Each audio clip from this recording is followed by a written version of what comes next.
the infamous Birds of Prey. And I know a lot of people have issues with this movie.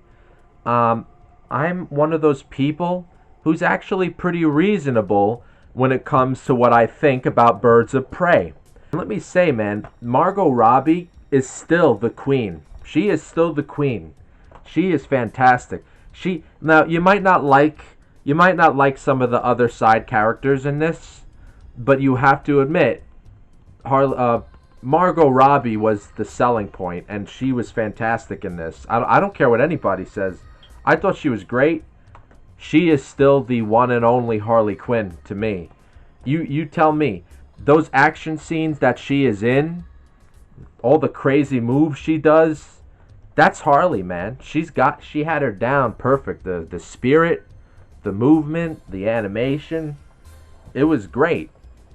I even got the little bobbly head here. Q Posket? I don't know, but I like her. I had to have her. This one here, the design from Suicide Squad, I got her here for years now. This I got when Suicide Squad came out. I didn't like the actress who played Dinah, or Black Canary, as most people would know. The woman who played Montoya was funny, so I don't have an issue with her. But what I didn't like about Montoya was the fighting style, and I'll get to that a little after. I loved the girl who played the Huntress. It was badass, man. Like, she was like she was like Maggie level badass. You know, Maggie from Walking Dead. Before the Dead City trash. I remember when this movie came out. I didn't see it in the movies for some reason. I think I just wasn't like looking into the movies. I might have been at school at the time. I was more focused on that stuff. But I do remember hearing people saying it was woke. It was leftist trash. Honestly, I was one of those people when I heard that, I says, oh, you know, they're probably right. It probably is, unfortunately. With all the stuff going on today, it was kind of easy to believe that it was a woke piece of shit. I eventually decided to watch it. I loved the movie. I actually had a good time with it.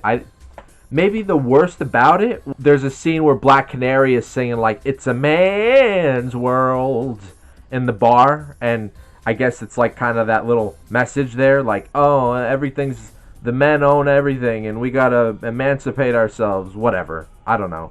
But even the way they executed that scene, the way that the Dinah was singing, was kind of cool. Like, very nice vocals, really cool cinematography in some of those scenes inside Roman Sionis's bar. You could say, oh, well, you're a fucking male feminist. You're a fucking beta boy. I am none of the above, okay?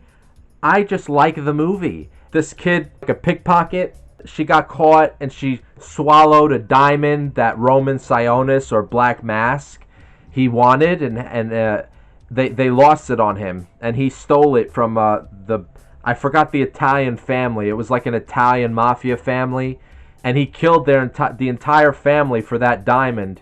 And the family was the Huntress's family, and she grew up to get vengeance on everybody who murdered her family. That kid who swallowed the diamond and gets caught by the cops, everybody's after her because she has the diamond, right? So Harley Quinn is the first one to get to her, and after she fucks up the cops with her confetti grenade launchers, which is really funny and colorful, she goes to the prison. All the cell cages unlock, and all the prisoners come out, and they try to fucking kill Harley Quinn.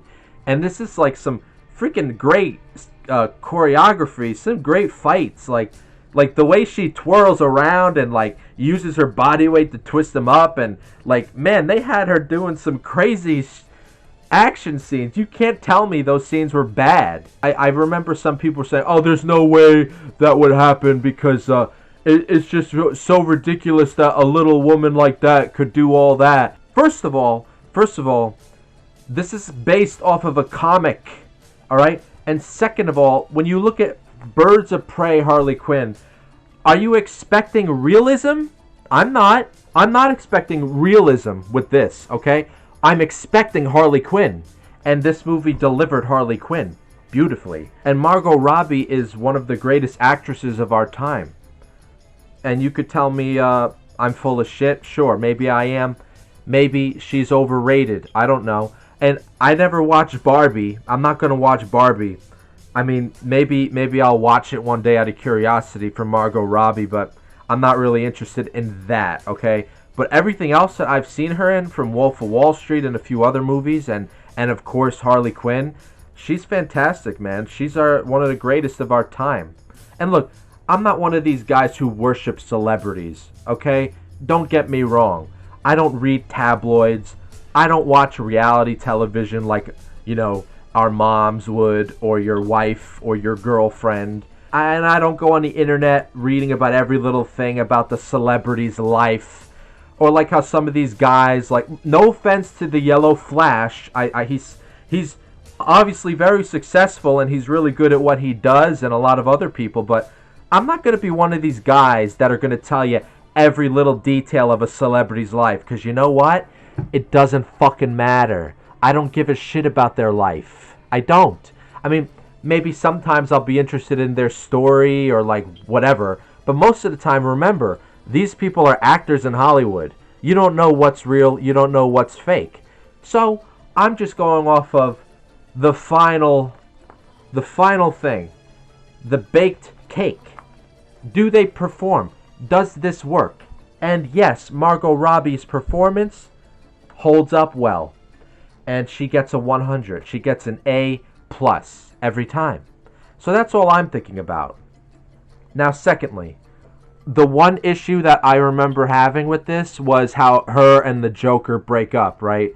If this version of the DC, if this continued like with Zack Snyder, and they didn't fucking ruin it with James Gunn, and they start a whole universe now with James Gunn, which is trash, sorry. If they continued this, you could have went back to her being with the Joker, but it would have been on different terms. Like, it wouldn't be like the old Harley Quinn. The king and queen of Gotham, in the true sense, these would be two terrifying people who would own Gotham.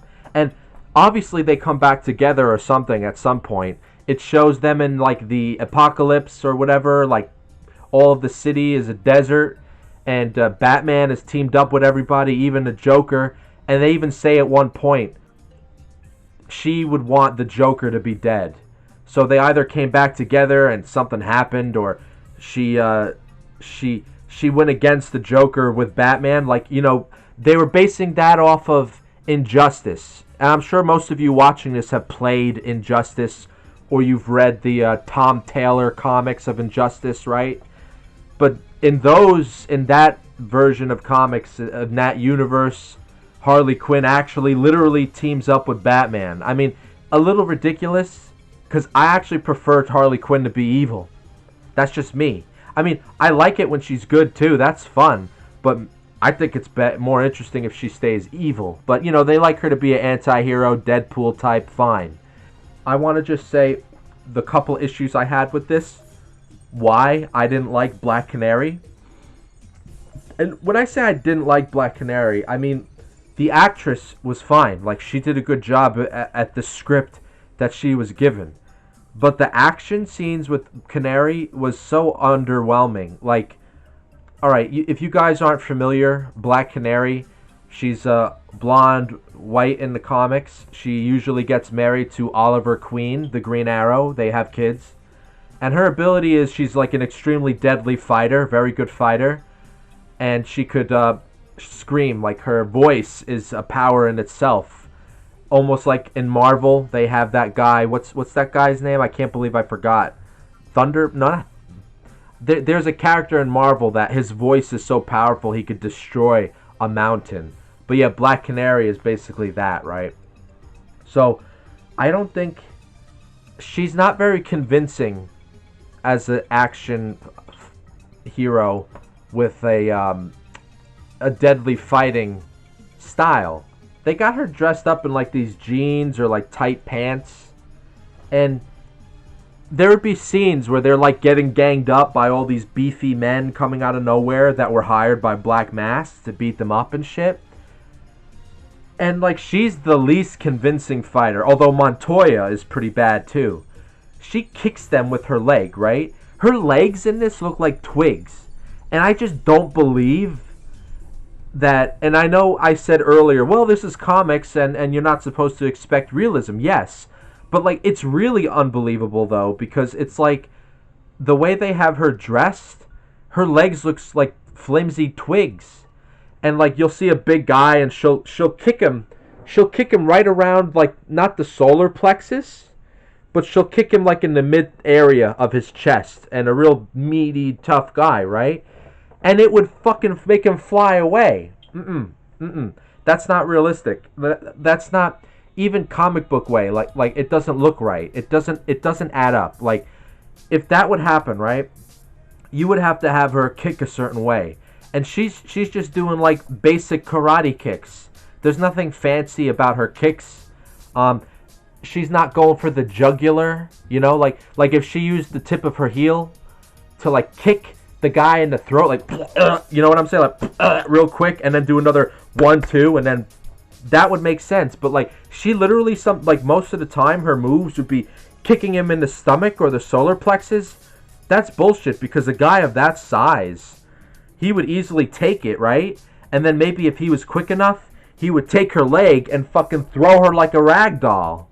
You know, like that would make sense. So Dinah's fighting style, if I was directing that movie, I would have utilized her voice early on. I wouldn't, like in this movie, they wait until like the last part of the battle where like they're getting Harley Quinn and all the girls, they're getting pinned down by the fire. You know, they're getting... Sionis's goons are shooting them, and they're like, they can't move. And Black Canary is like, all right, guys, you hold on. I'm going to go out there and I'm going to do this, and Harley, you better go after the girl, right? So she runs out and she does her scream for the first time, and it's sick. She blows everybody away with the voice, and it's pretty cool, right? I wouldn't have done that, man. I would have had her with that power early on. She had absolutely no form at all in the fighting, so it doesn't look that good. And the worst one probably is the Montoya character. She has no fighting style. All she does is just like this. She just fights with her fist, and it's so ridiculous because Montoya is not a regular a superhero or like a maniac like Harley Quinn, who I think also has some kind of superpowers that she got from Ace Chemicals, like the Joker. That's why they're like practically indestructible. They just never really talk about them having superpowers, but I think Harley and Joker are super beings in their own right from whatever happened at Ace Chemicals that night when they jumped into it, right? But so Montoya is just a cop. She's just a cop. And she's pretty, I mean, her body size, and she's a small cop. Like, she's not a tall woman, a big woman. She's a little thing. Look, she's a little thing, you know? Now, what was good about the Montoya character was she was pretty funny. I thought she was pretty funny. Her lines were pretty funny. But the fighting scenes with her were really embarrassing. Also, some great I mean, Margot Robbie was awesome in this. I love how there's a part where she's on the roller skates and she's doing all these things on the roller skates. Huntress comes in, drags her by with the motorcycle so she could get to the car. Like, some really great action scenes in here. And yeah, by the way, the Huntress, right? In the comics, this is how the Huntress really looks like. And in some of the comics, I think I have the origin story of it. The Huntress is like, she's actually the love child of Catwoman and Batman. Pretty cool, huh? But in this, she's not the daughter of Batman and Catwoman, unfortunately. But this isn't a new comic. This trade paperback is just a republication of an older comic. This volume collects Batman and Huntress, Cry for Blood, number 1 to 6. That's old. Like, I think this is from the 90s. Like, look at the art style. That's from the 90s. Don't tell me she's not cool. Fuck you if you don't think she's cool. She's like an Italian Maggie, you know? I love it. I actually wish she was in it more. She doesn't show up more until like the middle to the end of the movie. She doesn't show up more. In the beginning, they just show her kill a couple of guys and that's it. I'm just saying, like, I am breaking that myth that Birds of Prey is a horrible woke movie, as everybody labeled it many years ago. It isn't. Let me simply break it down for you. Do you like Margot Robbie? Check. Do you like Harley Quinn? Check. Do you like goofy comic stuff once in a while? Maybe along the lines of Deadpool? Check. Is it a horrible movie? Absolutely not. You might have your issues with it, but if you're a Harley Quinn fan like I am, it passed. It passed with stars and stripes for me. Sorry. Anyway, guys, I just wanted to make that video about this while it was in my mind. I watched it last night. Thanks for listening, and have a nice day. Comics G-Man out. Like and subscribe, I guess.